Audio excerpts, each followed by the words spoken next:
Buat para pecinta film, terutama di Indonesia, tahun 2026 ini jelas jadi tahun yang epic banget ya. Karena dari kemarin kita banyak banget disuguhin sama film-film bagus, mulai dari Marty Supreme, Hamnet, terus ada Project Hail Mary, ada Backrooms, Obsession, dan masih banyak lagi gitu ya. Dan di tahun 2026 ini banyak sutradara-sutradara tren yang juga comeback, yang sudah maupun yang akan gitu ya.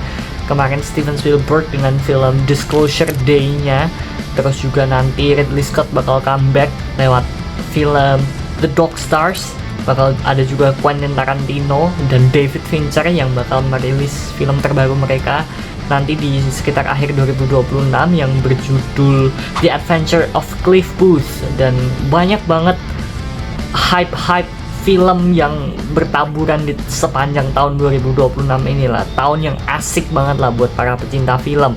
Tapi ya bagaimanapun juga kita nih penonton-penonton biasa yang dananya terbatas tuh, meskipun ini tahun yang asik banget tapi juga jadi tahun yang penuh dilema gitu. Karena kita harus bener-bener nentuin film mana yang paling worth buat kita spend money on, film mana yang paling deserves our money, mana yang paling layak buat ditonton.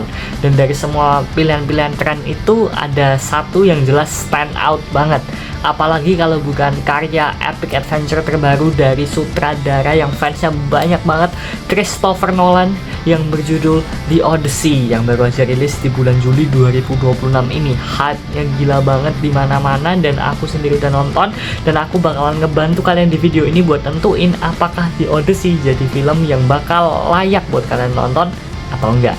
Let's go, kita bahas.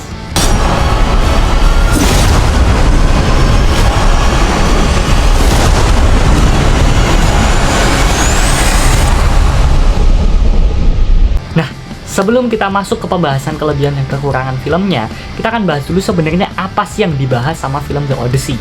Jadi film The Odyssey ini menceritakan tentang Odysseus, King Odysseus gitu ya, raja dari Ithaka, sebuah kerajaan di Yunani gitu, yang baru saja memenangkan the famous, the well-known Trojan War atau perang Troy gitu. Nah, perang udah selesai nih. Dia kan pengen pulang dong, tapi dalam perjalanan pulangnya itu dia menghadapi banyak sekali tantangan dan konflik yang kompleks dan berlapis-lapis. Jadinya dia terhambat bertahun-tahun gitu, dia kesulitan lah buat bisa pulang gitu. Sementara keluarganya di rumah itu menunggu dalam ketidakpastian. Ditambah lagi yang menambah konflik adalah di istananya Odysseus itu sekarang dipenuhi oleh para pelamar, alias orang-orang yang pingin menikahi Ratu Penelope alias istrinya Odysseus. Karena mereka mikirnya Odysseus udah meninggal gitu, jadi mereka pingin mengambil alih tahta Ithaka. Nah, kalau kita bahas dari kelebihan, apa aja sih kelebihannya? Yang pertama tuh dari segi tata letak adegannya. Film ini tuh karakternya ada banyak, dan hampir setiap karakter itu punya ceritanya masing-masing. Habis itu konflik-konflik yang harus dihadapi Odysseus selama perjalanan pulangnya ini juga kompleks dan berlapis gitu. Jadinya ya banyak banget yang dibahas sama film ini gitu. Ditambah lagi alurnya tuh juga maju mundur, banyak adegan flashbacknya. Tapi yang bikin film ini keren adalah kita sebagai penonton tuh nggak pusing ngikutinnya. Kenapa? Karena Christopher Nolan pinter ngurutin adegannya. Mana adegan yang harus ditunjukin sekarang, mana adegan yang ditunjukinya nanti aja. Mana subplot yang di-reveal sekarang, mana subplot yang di-revealnya nanti aja. Dia pinter nentuinnya gitu. Dia juga pinter, dia tahu mana saatnya penonton harus digas dengan adegan-adegan yang menegangkan gitu, kayak adegan perang lawan monster, adegan peperangan, terus adegan mendayung kapal di tengah badai, atau kapan penonton dikasih napas. Buat apa? Buat berimajinasi apa nih kira-kira yang bakal terjadi selanjutnya, dan juga untuk mengenal karakter di filmnya lebih dalam. Jadi emotional roller coaster film ini tuh dapat banget gitu. Poin kelebihan yang kedua dari film ini adalah bagaimana dia bisa membuat penonton nggak terasa kalau udah duduk 3 jam di bioskop. Jadi film ini tuh durasinya tuh hampir 3 jam ya, sekitar 2 jam 52 menit gitu. Nah, tapi kita sebagai penonton tuh bener-bener bisa dibikin nggak terasa gitu. Film yang durasinya hampir 3 jam ini terasa kayak film yang durasinya cuma setengahnya gitu. Kenapa bisa gitu? Ya sesimpel karena semua adegannya itu penting gitu loh. Setiap adegan adu mulut, setiap adegan perang, setiap adegan lawan monster, setiap adegan mendayung kapal, bahkan sampai adegan makan di film ini, itu semuanya penting buat cerita dan buat karakternya. Nggak ada yang cuma sekedar filler gitu. Ditambah lagi film ini tuh pacingnya tuh cepet gitu, pindah-pindah adegan tak tek tak tek tak tek tak tek, dan karena semua adegannya penting, penonton tuh bener-bener dituntut buat fokus terus gitu. Karena ibaratnya pelajaran matematika di sekolah, kalau misalnya kita kelewat penjelasan guru dikit aja kan kita langsung bingung nih. Nah sama kayak film ini, karena setiap adegannya tuh penting, jadi kita bener-bener harus perhatiin, dan pada akhirnya larut dalam filmnya, dan 3 jam tuh jadi gak terasa. Nah, kelebihan yang ketiga dari film ini itu terletak di penggunaan flashbacknya. Jadi kalau kita perhatikan, kalau nanti kalian perhatiin di filmnya, titik mulai dari film ini itu adalah ketika si Odysseus itu terdampar dalam perjalanan pulangnya dia gitu ya, dia terdampar di sebuah pulau bersama Calypso. Nah, jadi Nolan itu menempatkan adegan-adegan dari perang di Troy sampai ketika Odysseus melawan monster-monster aneh. Pokoknya semua kejadian dalam perjalanan pulangnya sebelum dia terdampar bersama Calypso itu semuanya ditempatkan sama Nolan sebagai flashback, sebagai perenungan, sebagai refleksinya Odysseus. Nah, tapi jeniusnya di sini adalah Nolan itu beberapa kali itu mengulang flashback terhadap peristiwa yang sama gitu. Jadi flashback terhadap peristiwa yang sama diulang lebih dari sekali. Kenapa? Karena flashback yang pertama itu dia pakai buat memperkenalkan apa yang terjadi. Oke, yang terjadi di peristiwa itu gini. Nah, flashback yang kedua itu sama dia dikasih konteks baru. Konteks baru berdasarkan apa? Konteks baru berdasarkan perenungannya Odysseus. Jadi dari situ Odysseus itu merenungkan bahwa dia memang sudah membuat keputusan-keputusan jahat di masa lalu. Dia tidak bisa melawan hukuman yang dia dapat atas keputusan-keputusannya itu. Dari situ dia merenungkan bahwa dia simply tidak bisa melawan takdir dari para dewa gitu. Odysseus melalui perenungan-perenungan yang diwujudkan dalam bentuk flashback itu, dia belajar kalau dia harus taat gitu. Jadi flashbacknya itu dipakai buat memperkenalkan karakter.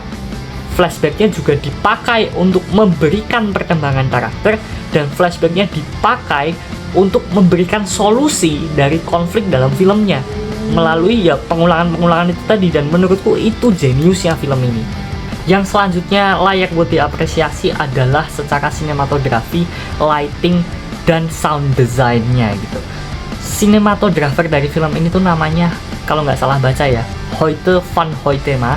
Dia itu adalah sinematografer yang menang Oscar akibat atau sebagai hasil dari performanya di film Oppenheimer. Dan gak cuma di Oppenheimer, dia itu udah kerja sama Nolan di film-film lain juga. Jadinya chemistry mereka tuh udah mantap lah ya. Ditambah lagi film ini tuh direkam pakai full kamera IMAX. Jadi secara visual film ini bagus banget gitu. Dari penempatan kameranya tuh kita bisa lihat karakternya itu sedang dominan atau karakternya sedang terpuruk itu dari penempatan kameranya gitu. Terus juga ada satu scene yang layak banget diapresiasi ketika para pasukannya Odysseus itu melawan kaum raksasa gitu di sebuah pulau yang namanya tuh Laestrygonians. Mereka tuh menggunakan teknik forced perspective ya namanya. Jadi mereka itu menggabungkan stunt performers gitu, yang Laestrygonians yang raksasanya itu tingginya tuh rata-rata di atas 7 kaki bayangin. Dan stunt double-nya si Matt Damon sebagai Odysseus itu seorang wanita yang tingginya tuh cuma sekitar 4,5 kaki.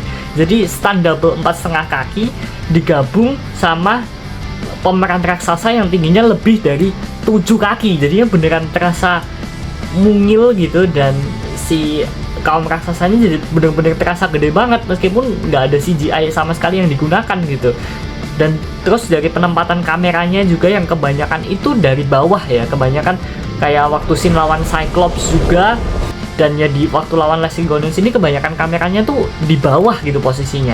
Jadinya si karakter-karakter monsternya kayak si Cyclops dan si Laestrygonians tadi itu jadi terasa jauh lebih besar, jauh lebih masif gitu, padahal nggak menggunakan CGI. Terus dari lighting juga film ini luar biasa banget ya.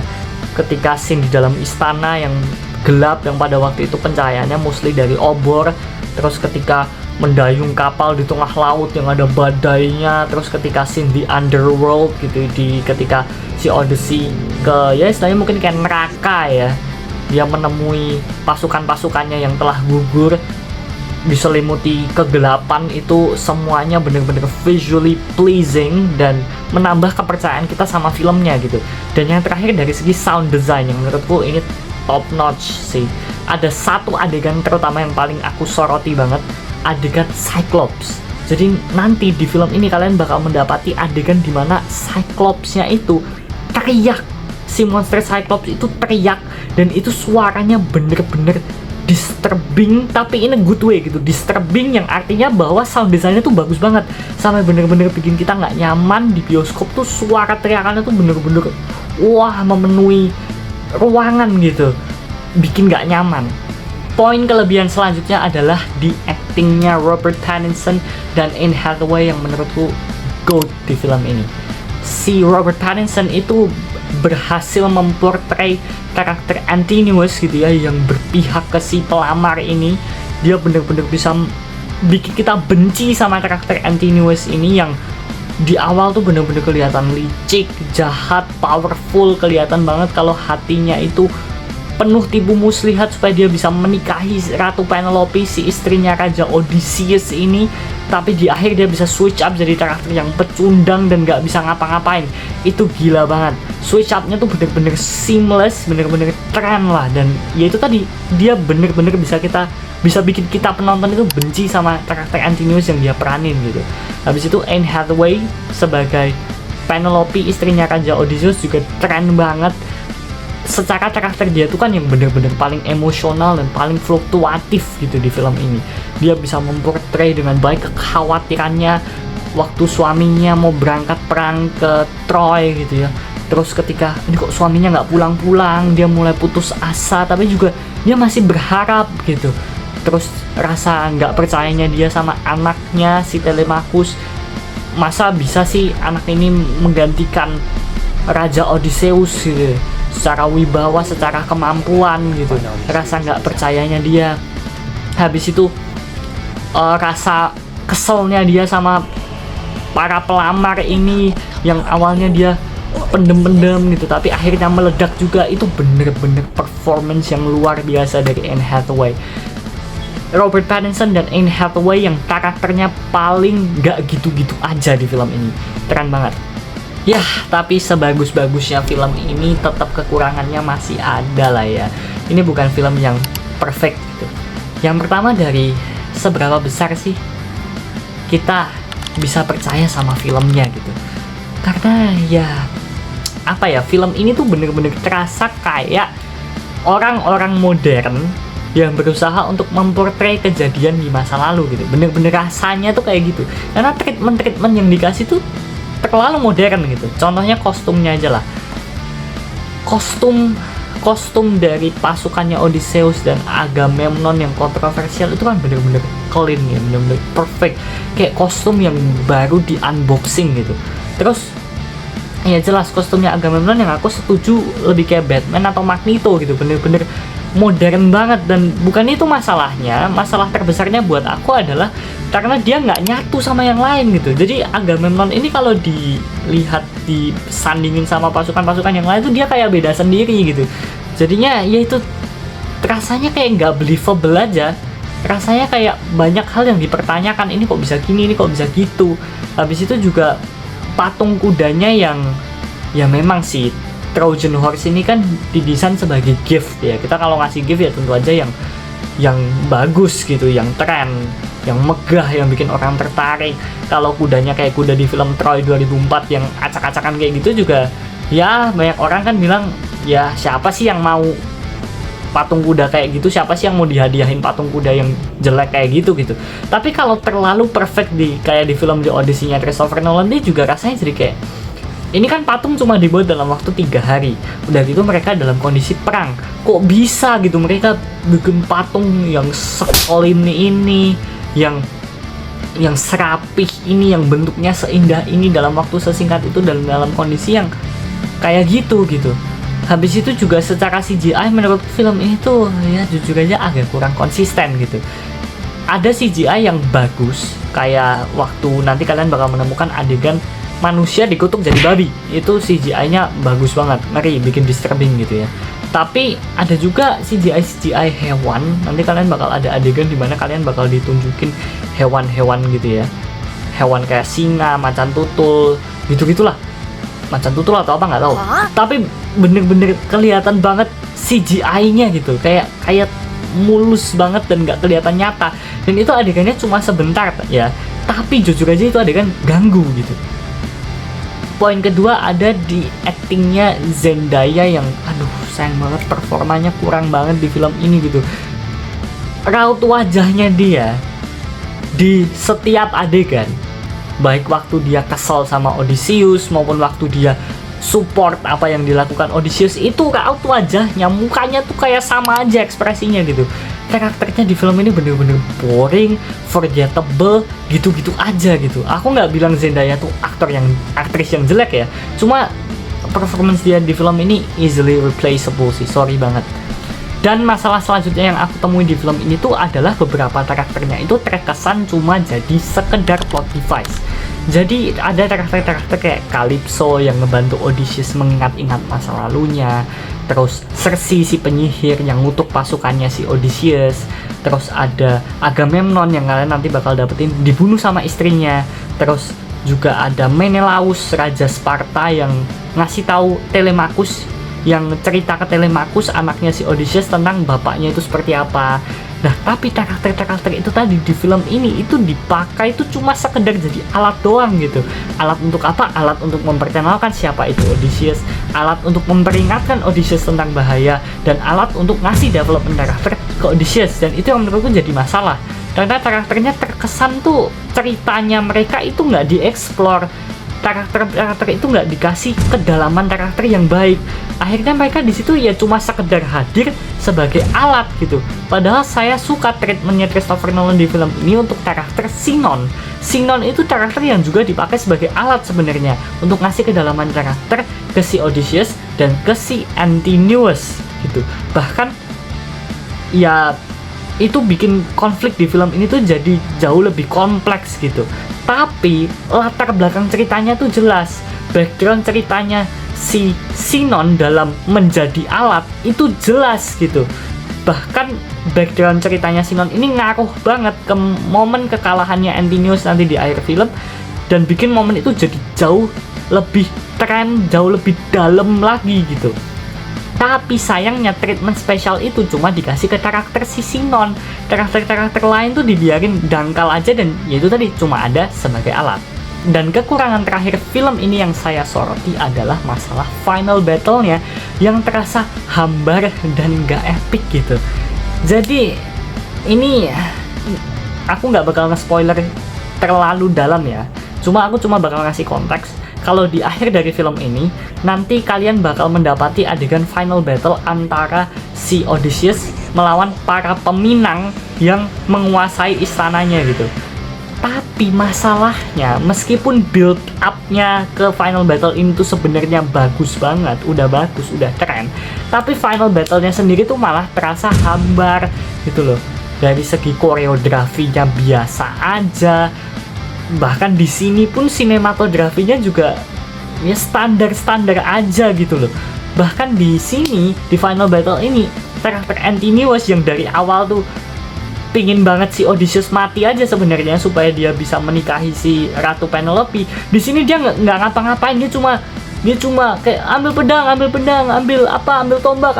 Dia nggak ngapa-ngapain, padahal dia yang dari awal pingin Odysseus mati gitu. Dia yang paling awal ditunjukkan nggak suka sama si Odysseus karena dia pengen nikahin Penelope, tapi di final battle-nya dia malah nggak ngapa-ngapain. Dan ya mungkin itu tadi ya yang bisa aku bahas seputar kelebihan dan kekurangan dari film The Odyssey karya Christopher Nolan. Ini film yang bagus banget, tapi masih belum sempurna. Masih ada beberapa kekurangan yang mungkin bisa kalian jadikan pertimbangan apakah film ini bakalan layak buat kalian tonton atau enggak. Tapi overall, buat aku ini tetap film yang worth to watch. Jadi terima kasih yang udah nonton video review ini. Sampai jumpa di kesempatan berikutnya dan God bless you all.